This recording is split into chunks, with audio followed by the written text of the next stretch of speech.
If Google Assistant or Gemini is completely deactivated on your Samsung Galaxy A57, in order to turn it back on, to re-enable it, first of all, we can go to the Gemini app.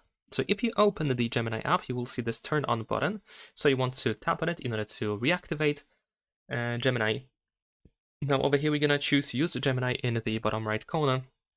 And there we go. Now we can actually use Gemini back again. And if you prefer to use Google Assistant, then of course we can tap on our Google account in the upper right corner. And then in here we have the option to switch to Google Assistant. So that's pretty much all you have to do. However, in addition to that, we can also add the Gemini or Google Assistant shortcut to the power button, just like it is by default.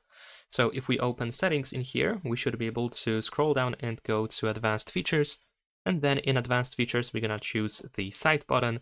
In here, go to the long press option, and you want to make sure that Digital Assistant is selected. So now you can press and hold the power button to activate either Gemini or Google Assistant. Leave a like and subscribe.